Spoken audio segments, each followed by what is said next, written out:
નમસ્કાર ગુજરાત દેશ દુનિયાના અને ગુજરાતને લગતા તમામ મોટા સમાચાર જોવા માટે ચેનલને સબસ્ક્રાઇબ કરી દેજો અને વિડીયોને છેલ્લે સુધી જોતા રહેજો, કેમ કે સમાચાર તમારા માટે થઈ શકે છે ખૂબ જ ઉપયોગી. તો આજના તાજા સમાચાર વિશે વાત કરવામાં આવે તો ખેડૂતોને મોટી રાહત મળી છે. એટલે કે મિત્રો, ખેડૂતોને લોન માફ સમગ્ર દેશ સૌથી વધુ ચર્ચિત વિષય છે. તેવા તેલંગાણા ખેડૂતોને લોન માફ કરવામાં આવી છે. તેલંગાના સીએમ રેડ્ડીએ લોન માફ યોજના જાહેર કરી છે. તેમણે કહ્યું છે કે 11 ડિસેમ્બર 2018 અને 9 ડિસેમ્બર 2000 વચ્ચે લોન લેનાર ખેડૂત માટે 2 લાખ રૂપિયા સુધીની લોન સંપૂર્ણ માફ કરવામાં આવશે. મિત્રો, આ પહેલા ઝારખંડ સરકારે પણ 2 લાખ રૂપિયા સુધીની લોન માફ કરવાની જાહેર કરી છે. મિત્રો, તે ખૂબ જ મોટા સમાચાર આવી રહ્યા છે.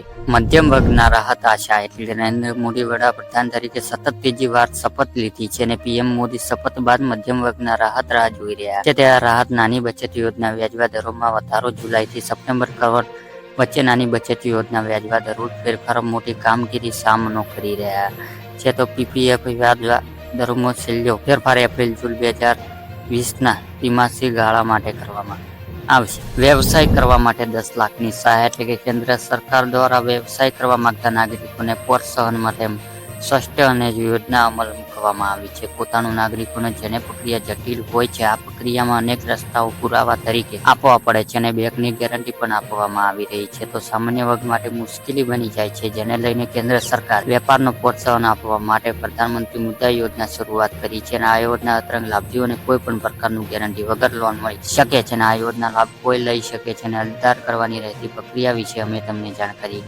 આપી. ખેડૂતોને આશા ઉપર પાણી ફર્યું. એટલે કે ખેડૂત માટે દેવા માફી લઈ ખૂબ જ મહત્વ સમાચાર આવી રહ્યા છે. ખેડૂતોને ઘણા વર્ષે દેવા માફી માંગ કરવામાં આવી છે. મિત્રો, 2022માં ગુજરાત વિધાનસભાની ચૂંટણી હતી, ત્યારે ખેડૂતોને એવી આશા હતી કે ચૂંટણી પહેલા દેવા માફી લઈ કોઈ સમાચાર આવી શકે છે, પણ ત્યારે કોઈ જાહેરાત થઈ નથી. મિત્રો, ત્યારબાદ ખેડૂતોને એવી આશા હતી કે 2024ની લોકસભાની ચૂંટણી પહેલા ખેડૂતોને ખુશ ખબર મળી શકે છે, પરંતુ ખેડૂતોને દેવા માફી અંગે કોઈ જાહેરાત કરવામાં આવી નથી. તેથી ખેડૂતોને આશા ઉપરથી પાણી ફર્યું છે. મિત્રો, માત્ર કોંગ્રેસ સરકાર એવું જણાવ્યું છે કે તેની સરકાર બનશે તો મોદી સરકાર ઉદ્યોગપતિના લોન માફ કરીને રકમ ખેડૂતોને લોન માફ વાપરવામાં આવશે. મિત્રો, તે ખૂબ જ બીજા મોટા સમાચારની વાત કરવામાં આવે તો આગામી કલાકો 10 ઇંચ વરસાદ. એટલે કે રાજ્યમાં મોટા ભાગના વિસ્તારોમાં છેલ્લા 2 દિવસથી ભારે વરસાદ વરસી રહ્યો છે. ત્યારે અમદાવાદ ગત મોડી રાત્રે ભારે વરસાદ, રસ્તાઓ પાણી ગરકાવ થયા હતા. ત્યારે હવામાન નિષ્ણાત અંબાલાલે પટેલે વરસાદને લઈને આગાહી કરી છે. તેઓએ જણાવ્યું છે કે આગામી 2 દિવસોમાં વરસાદનું જોર વધશે અને 5 જુલાઈ બાદ ઘણા રાજ્યોમાં પૂર જેવી સ્થિતિ સર્જાવી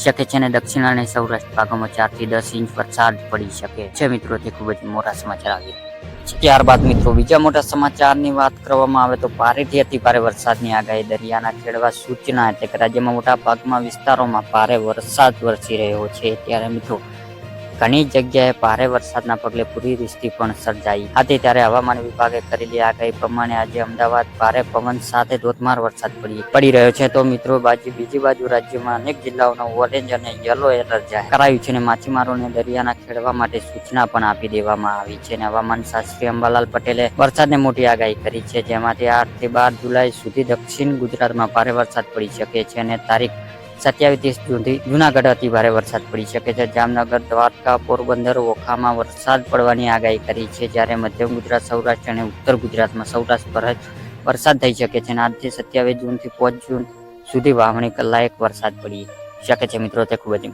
મોટા સમાચાર આવી રહ્યા છે. ત્યારબાદ મિત્રો, બીજા મોટા સમાચારની વાત કરવામાં આવે તો જામખોડ, ડોરાના અને ઉલટાને જોડતા કોઝવે તૂટી પડ્યા છે. એટલે કે રાજકોટ જિલ્લામાં જામખોરાના અને ઉપેટલતા જોડતા અને મોજ નદી ઉપર બનાવેલા કોઝવે તૂટી સમગ્ર પથકમાં ભારે વરસાદ વરસતા નદીઓનું પાણીનું આવક થઈ છે. તો ઉપેલતા જામખોડના જોડતા કોઝવે તૂટતા વાહન વ્યવહારો બંધ થયા છે. તો કોઝવે તૂટી જતા અનેક ગામોમાં લોકોને અસર પડી છે. મિત્રો, તે ખૂબ જ મોટા સમાચાર આવી રહ્યા છે. ગુજરાતમાં તૂટી પડશે અતિ ભારે વરસાદ. એટલે કે રાજ્યમાં ધાર વરસાદની શરૂઆત થઈ ગઈ છે. મિત્રો, આમ તો રાજ્યમાં સર્વત્ર મેઘમહેર થઈ ગયો છે. જો કે હજી સૌરાષ્ટ્ર અને દક્ષિણ ગુજરાતમાં ભારેથી ભારે વરસાદ પડી રહ્યો છે. હજુ આગામી કલાકમાં ધોધમાર વરસાદ યથાવત રહેશે અને હવામાન વિભાગે આગાહી કરી છે કે આગામી 6 દિવસ ગુજરાતમાં ભારેથી અતિ ભારે વરસાદ જોવા મળી શકે છે. મિત્રો, તે ખૂબ જ મોટા સમાચાર આવી રહ્યા છે. બીજા સમાચાર જોવા માટે ચેનલને સબસ્ક્રાઇબ કરી નાખજો.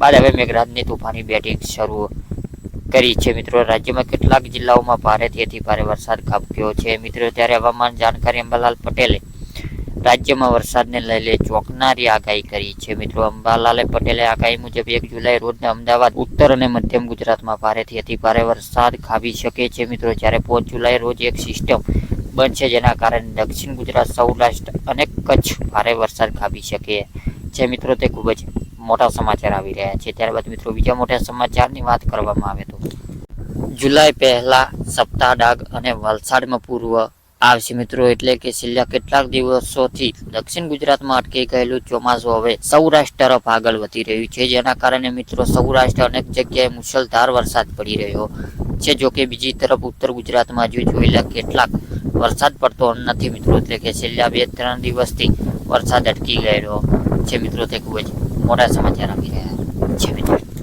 ત્યારબાદ મિત્રો બીજા મોટા સમાચારની વાત કરવામાં આવે તો 15 જિલ્લામાં યલો અને 10 જિલ્લામાં ઓરેન્જ એલર્ટ જાહેર કરાયું છે. મિત્રો એટલે કે રાજ્યમાં સાયક્લોનેશનના પગલે આગામી 5 દિવસોમાં વરસાદ અતિભારે આગાહી હવામાન વિભાગ દ્વારા કરવામાં આવી છે. તો મિત્રો આ સાથે 35 થી 45 પ્રતિ કલાકે ઝડપે ફૂંકાવાની પવન સાથે ફૂંકાવાની સંભાવના છે. તો હવામાન વિભાગે 15 જિલ્લામાં યલો અને 10 જિલ્લામાં ઓરેન્જ એલર્ટ જાહેર કરાયું છે. મિત્રો તે ખૂબ જ મોટા સમાચાર આવી રહ્યા છે. ત્યારબાદ મિત્રો બીજા મોટા સમાચારની અંદર 114 તાલુકામાં વરસાદ ખાબક્યો છે. એટલે કે ગુજરાતમાં ચોમાસું માહોલ એકદમ જામી ગયો છે. મિત્રો તો રાજ્યમાં મોટા ભાગમાં વિસ્તારોમાં મેઘરાજ એન્ટ્રી કરી દીધી છે. તો ત્યારે છેલ્લા 24 કલાકે 114 તાલુકામાં વરસાદ નોંધાયો હતો, જેમાં સૌથી વધારે વરસાદ સાબરકાંઠા, પોશીને અને બનાસકાંઠાના દાંતીવાડા 2.5 ઇંચ જેટલો નોંધાયો હતો. આજે સવારે 6 થી 8 વાગ્યા સુધી 2 કલાક ગુજરાતમાં 10 તાલુકામાં વરસાદ પડ્યો